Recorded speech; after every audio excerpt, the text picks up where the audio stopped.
Hey friends, welcome back to the channel. We are on the Town Hall 15 and I have a banger of an attack that I'll play in the background.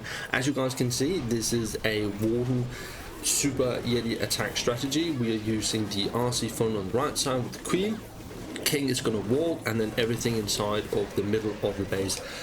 I'm smashing Town Hall 16 with this attack strategy as a Town Hall 15, so that's amazing. And I'm not even a Town Hall 15 for real, because my troops aren't maxed, my heroes aren't maxed, my spells aren't maxed, I don't have the pets upgraded, nor do I have one of the best pets, which is the Phoenix.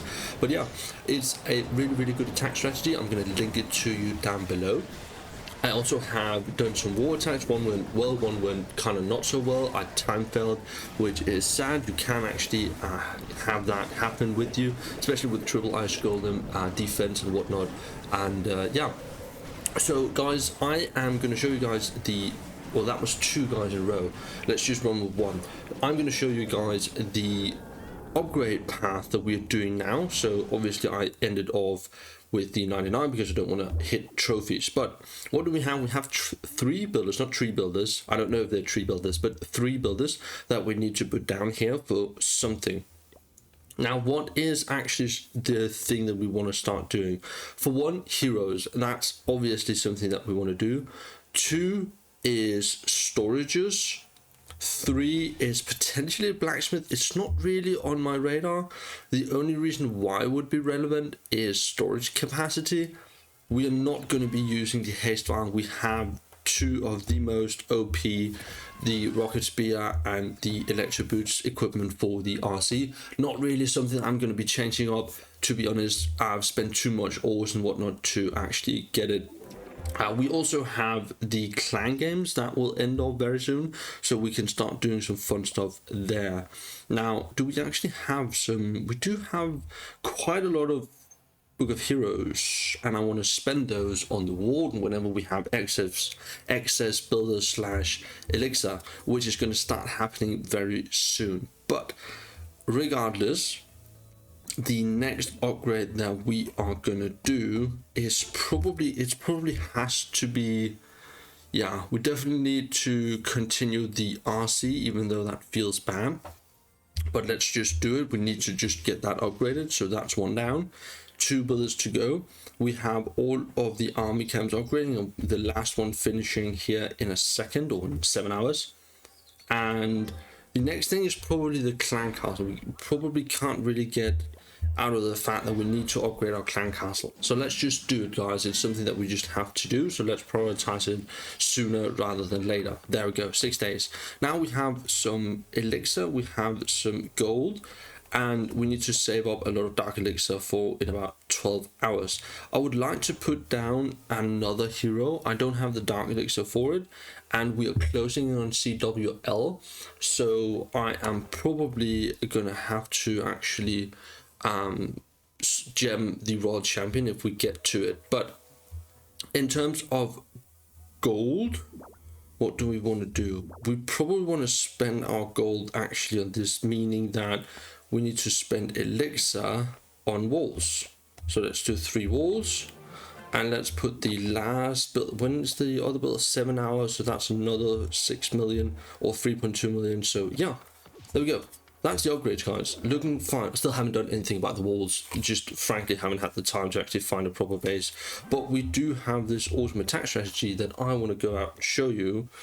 And 1, 2, 3. So we need to do something about our heroes here, because the RC is no longer with us. There we go. Okay. I'll find a base and then we'll do an attack. Right, let's just attack this one, to be honest. Let's do the first one right here. So now that we don't have the RC to support, going in towards a single target inferno is probably not the best. We can walk the king, so if we put him on the gold storage, he's going to walk the right, and we can do like so. This looks fine. Then we can put a baby dragon right there. He is not going to do that. Okay, well, we're going to use you to open our walls then. Let's get stuff inside of the base. There we go. Okay, so we're gonna have a little bit of a problem with funnel here by the looks of it. Maybe. Let's see. I'm spending all my goblins here. We are gonna invest the queen, and then we're gonna spend one of those skeleton spells to keep her alive.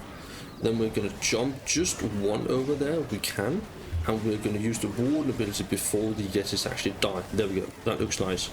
The single target inferno is gonna go down, the warden's gonna hit it, amazing. Next up, this infernal tower right here, we still have a rage. The electro mites, or whatever they're called, actually took down the town hall, which is insane. It just does that, or they just do that. And as you can see, it's a pretty overwhelming attack strategy. It's really like it's almost as if they don't die, because they're so tanky, and the Yeti mites just obliterate everything, and then you heal them back. You make them invincible, and then you heal them back up with the warden healing tome. I mean, to me, that's just kind of insane. I just realized I probably haven't shown you the full attack strategy in terms of all the equipment and everything that I'm using. So let's just go ahead and do that. So let's do it right here. So here it is, guys. This is the full army. We basically, you know, take a screenshot, use it. It's really, really good. I feel like it's probably one of those that you could pick up and use quite easily without a lot of practice.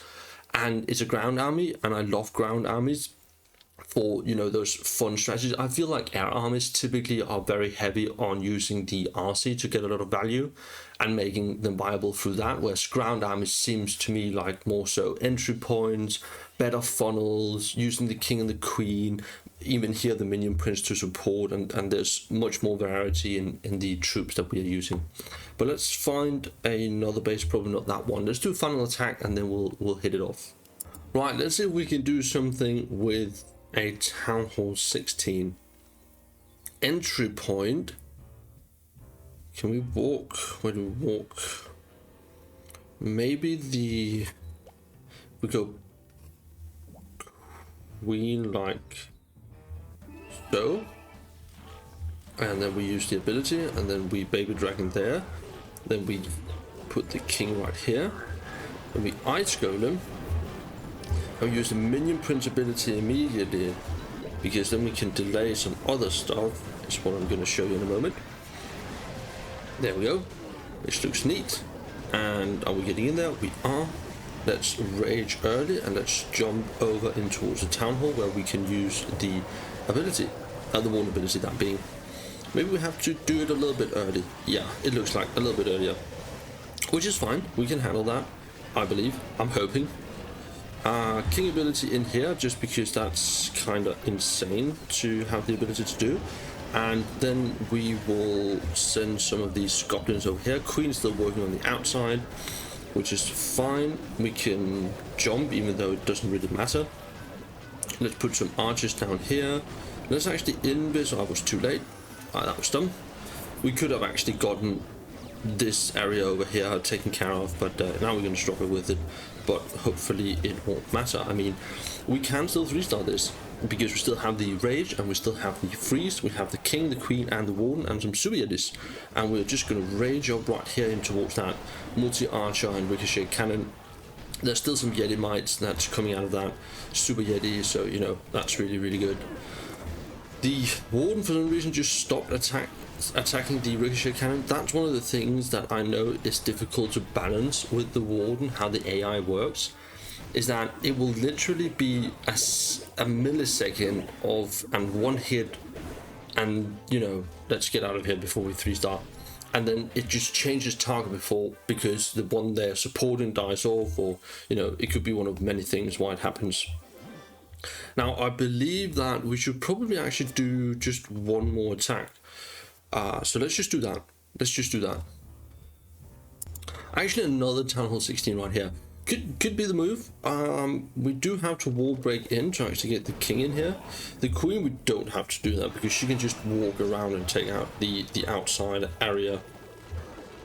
Let's put the ice golem down first, and then everything else in behind. Let's rage and wall break over, and let's use the baby dragon on this side right here, and then minion prince in. Okay, this looks good, I think. Let's jump over once again. Hopefully they will go inside. Let's see. Let's see. And the thing with this attack tree is that there's a little bit of a balance between using the rages for the Yeti mites or using the rages in the core with the Warden ability, because there will not be spawning any Yeti mites, Super Yeti mites or Electro mites when they are invincible. They have to take damage. So you saw there that I actually was raging and then using the Warden ability, meaning that I'm only getting, you know, the value of the rage for the Super Yetis alone, and then perhaps after the Eternal Term expires, I might get some extra value from them. But that is something you do have to keep in mind. That could be the reason why you're not doing as well with your attack strategy, is because the value you got with your rages was not really ideal. Let's just invest the Queen right here. She's going to take down that Ricochet cannon, I'm hoping, please. Yes, amazing. And you know, another 3-star on Town Hall 16. This is pretty insane, and I believe this is something that you can take into CWR. But there we go. I'm going to get out of here before we get that 3-star. That's going to be it for the videos. I hope you guys appreciated the breakdown of the strategy. Let me know how you guys do with the attack if you end up taking it up and using it. Other than that, I'll see you in the next one. Cheers.